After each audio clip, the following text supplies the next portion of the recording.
Super tasty ആയിട്ടുള്ള caramel pudding, bread caramel pudding ആണ്. എങ്ങനെ ഉണ്ടാക്കാമെന്ന് നമുക്ക് നോക്കാം. പുഡിംഗ് ഉണ്ടാക്കാനായിട്ട് ഒരു 1/4 കപ്പ് പഞ്ചസാര എടുത്തിട്ട് നമുക്ക് കാരമലൈസ് ഫ്ലെയിമിൽ വെച്ചിട്ട് ചെയ്തപ്പോൾ നല്ല കാരമലൈസ്ഡ് ആയിട്ട് കിട്ടിയിട്ട് 1/4 ടീസ്പൂൺ വിനീഗർ ഒഴിച്ച് ചേർക്കുക. നന്നായി ഇളക്കി കൊടുക്കുക. ബ്രെഡ് എടുക്കുക, എന്നിട്ട് അരികൊക്കെ കട്ട് ചെയ്ത് കൊടുക്കുക.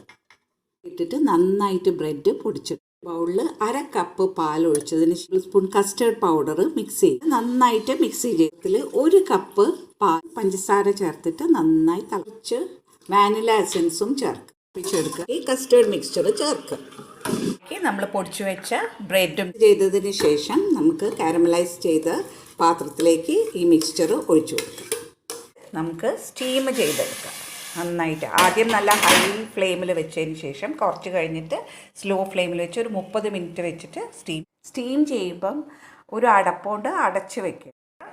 ഒരു 30 മിനിറ്റ് കഴിഞ്ഞതിന് ശേഷം പുറത്തേക്ക് എടുത്തു. ഇനി നന്നായി തണുത്തതിന് ശേഷം നമുക്ക് ഡീബോൾഡ് ചെയ്തെടുക്കാം.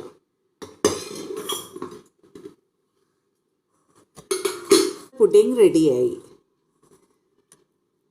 നല്ല ടേസ്റ്റിയാണ്. എല്ലാവരും ട്രൈ ചെയ്ത് നോക്കും.